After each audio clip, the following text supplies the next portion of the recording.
अब पौराणिक कथाओं पर आते हैं। हम जानते हैं कि इलियड होमर ने लिखा था।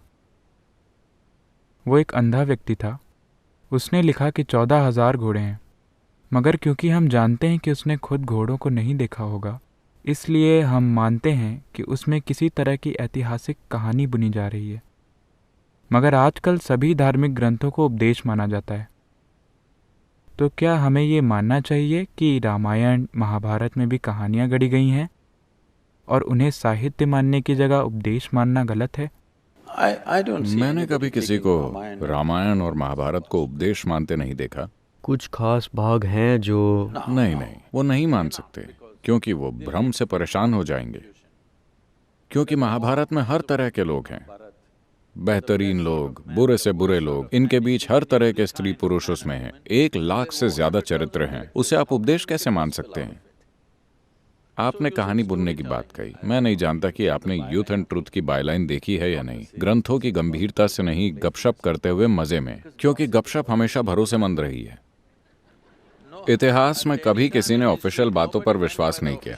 आधिकारिक बातें चाहे जो भी हों, लोगों ने आसपास अपने दोस्तों और रिश्तेदारों से पूछा क्या हुआ। जब 5 लोगों ने 5 चीजें कही तो लोगों ने उस गपशप में से थोड़ी सी सच्चाई निकालने के लिए अपनी बुद्धि का इस्तेमाल किया।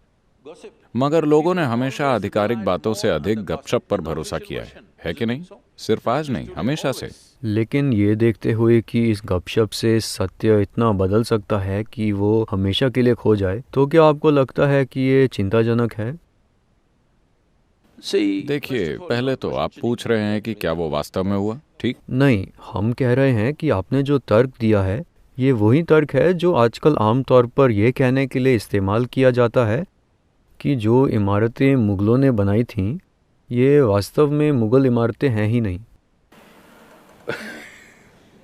देखिए, अगर आप और ज्यादा दक्षिण की ओर जाएंगे तो वहां लोग सवाल करते हैं कि राम हुए थे या नहीं, ठीक है?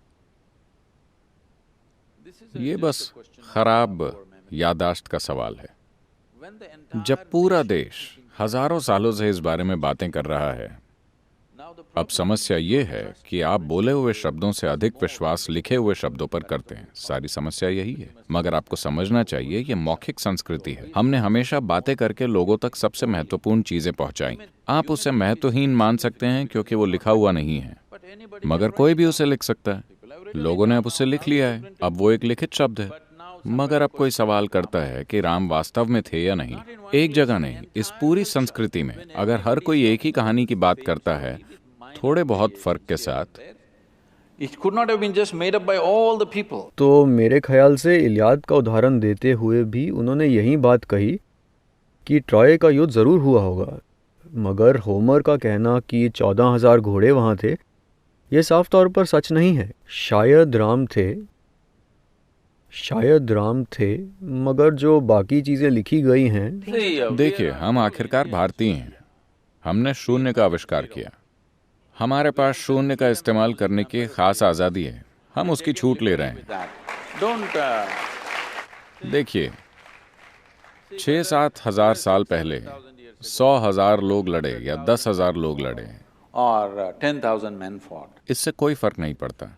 इस देश में कहानियों को जिस तरह कहा जाता है, उसमें तथ्य नहीं बल्कि सत्य महत्वपूर्ण होता है। आप एक खास सत्य बाहर लाने की कोशिश करते हैं। उसका तथ्य कि 100,000 लोग लड़े या 10,000 लोग, इससे क्या फर्क पड़ता है? आपको आज उस युद्ध को नहीं संभालना है, वो खत्म हो चुका है। तो महत्वपूर्ण चीज ये है कि मैं उससे क्या सीख सकता हूं, ठीक है? अगर ये एक प्रश्न चिन्ह है तो हम उसके बारे में आगे बात कर सकते हैं। मेरे ख्याल से यही बात उन्होंने भी कही कि जब आप धार्मिक ग्रंथों को देखते हैं, जैसे आप किसी देखिए, उन्हें धार्मिक ग्रंथ मत कहिए, ये देश का इतिहास है। तो मान लीजिए कि आप किसी और साहित्यिक ग्रंथ को देखते हैं, तो आप उससे कुछ सीखते हैं। साहित्य अलग चीज है, इतिहास अलग है। साहित्य काल्पनिक हो सकता है। इतिहास में हमेशा 2 पक्ष दिखाए जाते हैं, इसलिए वो हमेशा आपके लिए कुछ मतलब रखता है। मैं कहता हूं 6,000 साल पहले कोई आदमी था या नहीं, मुझे क्या समस्या है, जब तक कि आज मेरे जीवन में उसका कोई योगदान ना हो, है ना? लेकिन अगर इतिहास लिखा गया है और इतिहास का वर्णन स्पष्ट नहीं है। देखिए, मैं यही कह रहा हूं, वर्णन इस तरह है। मान लीजिए 6000 साल पहले राम की एक पत्नी थी जिसका नाम सीता नहीं था, तो मुझे क्या समस्या होगी? We are हम not ये सवाल questioning नहीं whether कर the रहे हैं कि उनका name नाम was सीता था Not या only the नहीं। name, I'm saying, okay, he was not his. ठीक है, उसके पिता का नाम वो नहीं था, वो अलग तरह के इंसान थे, मुझे उससे क्या फर्क पड़ता है? हम घटनाओं के क्रम पर भी सवाल कर रहे हैं यहाँ You can. कि वे कैसे हुए थे। Sequence of events also you can question, but what? कौन सी घटना कब हुई, इस पर भी आप सवाल कर सकते हैं, मगर मैं ये पूछ रहा हूँ कि 6000 साल पुराने नाटक में अगर थोड़ी हेरफेर हो गई है तो ये आपकी समस्या नहीं है। समस्या सिर्फ ये है कि क्या हमारे लिए उसमें कुछ है। बात बस यही है। तो सवाल है कि इस देश में हम राम की पूजा क्यों करते हैं? वो कोई बहुत सफल व्यक्ति नहीं थे।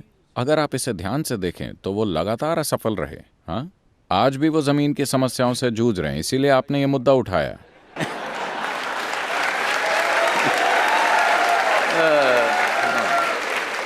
मगर ये आज की ही बात नहीं है, सिर्फ आज की बात नहीं है। अपने जीवन की शुरुआत से ही वो लगातार मुसीबत और मुसीबत और मुसीबत में रहे। देखिए, राजा बनना उनका अधिकार था। 17 या 18 साल की उम्र में उनका राज्याभिषेक हो गया। उन्होंने एक राजकुमारी से विवाह किया और 1-2 साल के अंदर ही उन्हें जंगल भेज दिया गया। वो जंगल में पिकनिक मनाने नहीं गए थे, जैसा कि कुछ टेलीविजन धारावाहिक दिखा रहे हैं कि राम सीता वो सब कर रहे हैं। नहीं, ये उन्हें राज्य से, सत्ता से और हर चीज से बाहर फेंकने जैसा था। इन सबसे ही कोई व्यक्ति टूट सकता था, मगर वो वहीं बस गए। मगर राम एक शंकालु व्यक्ति भी थे। जब सीता उनके पास वापस आई तो पहले उन्हें अग्नि परीक्षा देनी पड़ी। पहले वो आग से गुजरी। We will come there. Don't jump. First, let's kidnap her. हम No. उस पर आएंगे, कूद कर वहां मत पहुंचिए, पहले उनका हरण तो कर ले। Now you're changing the. देखिए, अब आप चीजों का क्रम बदल रहे हैं। पहले उनका अपहरण करते हैं, ठीक है? First, let's kidnap her. All right. Now. अब ये श्रीलंकाई लोग आकर उनकी पत्नी का अपहरण करके चले जाते हैं। आखिरकार वो एक राजा हैं।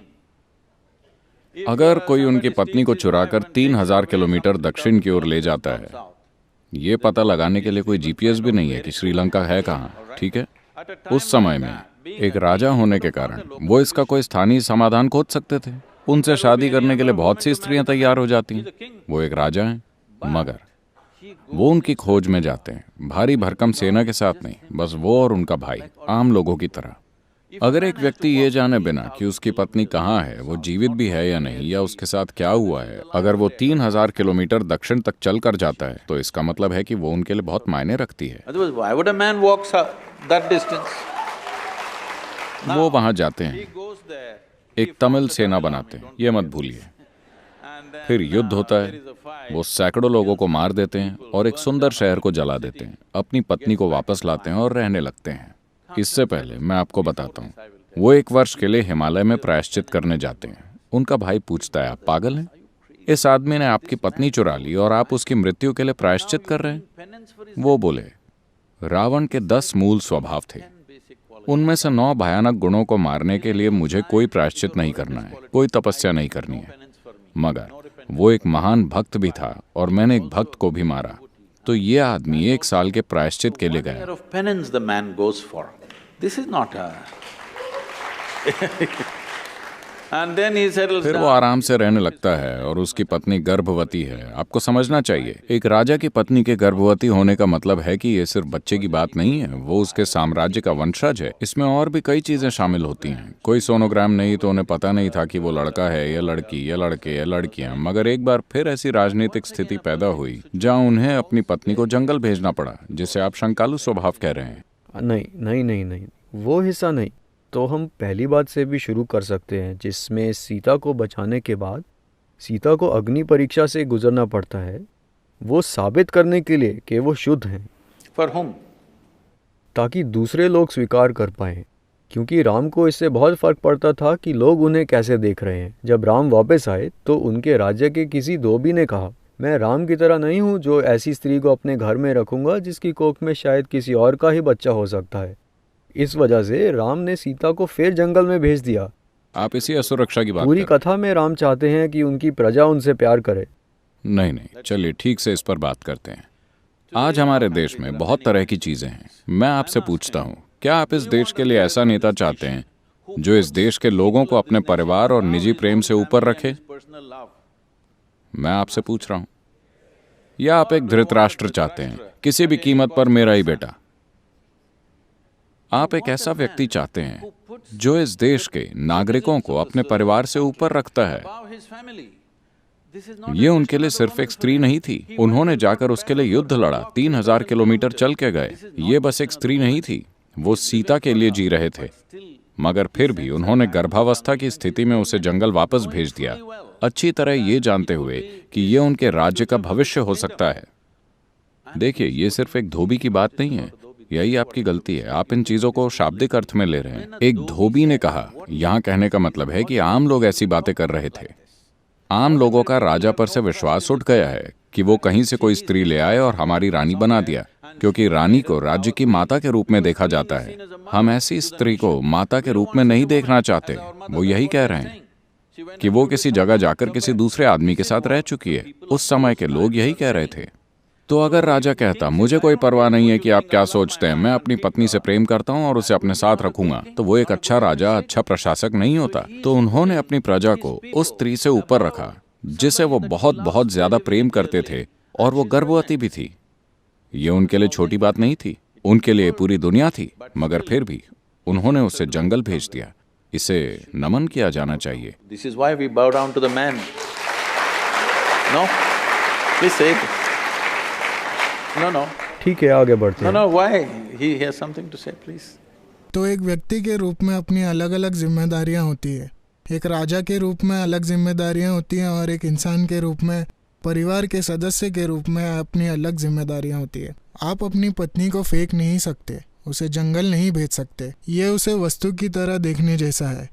वे उसे गर्भवती इंसान की तरह नहीं देख रहे जिसे कई चीज़ों की ज़रूरत है। Well, then you are against Gautam Buddha. फिर आप गौतम बुद्ध के खिलाफ हैं, आप राम के हर किसी के खिलाफ हैं। मगर आपको सही संदर्भ में इसे समझना चाहिए कि अगर ये स्त्री उनके लिए कोई मायने नहीं रखती तो वो उसके लिए श्रीलंका तक नहीं जाते, लड़ाई लड़कर उसे वापस नहीं लाते। ये उनके अंदर का अहंकार था कि वे क्या कर सकते हैं। His pride you could have gone. वो चाहते तो अहंकार में 100 पत्नियां रख सकते थे, मगर वो इस स्त्री के लिए गए जो उनके लिए इतना मायने रखती थी। हाँ, आगे बढ़ते हैं। No, you must see. नहीं, आपको उनके कहे शब्दों पर ध्यान देना चाहिए। आपको देखना चाहिए कि उन्होंने सीता के बारे में क्या कहा, वो उनके लिए क्या मायने रखती थी। कई बार शब्दों से ज्यादा जरूरी काम होते हैं। Why are you reading all these? आप उनके मन में इतने बुरे इरादे क्यों खोज रहे हैं? उन्होंने ऐसे इरादे नहीं प्रकट किए। He did not express. हम अपने शब्दों से कुछ भी कह सकते हैं। As far as you are देखिए, जहाँ तक आपकी बात है, आप वही जानते हैं जो आपने पढ़ा है। आप उनके जीवन के बारे में और कुछ नहीं जानते, न मैं ना आप। हाँ, बिल्कुल ठीक है। तो जो आपने पढ़ा है उसमें कहीं नहीं कहा गया है कि वो असुरक्षा के शिकार थे। कहीं ये नहीं कहा गया कि वो अपने अहंकार की वजह से गए। नहीं, हर जगह बहुत स्पष्ट रूप से कहा गया है। मैं आपको बताता हूँ, आज उनकी पूजा इसीलिए की जाती है क्योंकि हालांकि जीवन ने उनके सामने एक के बाद एक मुश्किलें रखी, इस आदमी ने कभी नाराजगी नहीं दिखाई, नफरत नहीं दिखाई, कभी क्रोधित नहीं हुए, वो वैरागी भी नहीं बन गए। उन्होंने जीवन भर अपना निजी दुख और तकलीफ दिल में रखते हुए अपना हर कर्तव्य पूरा किया। वो उस दिन तक अपनी प्रजा के लिए सबसे बेहतर काम करते चले गए। अगर इसे आप अहंकार का दोष मानते हैं तो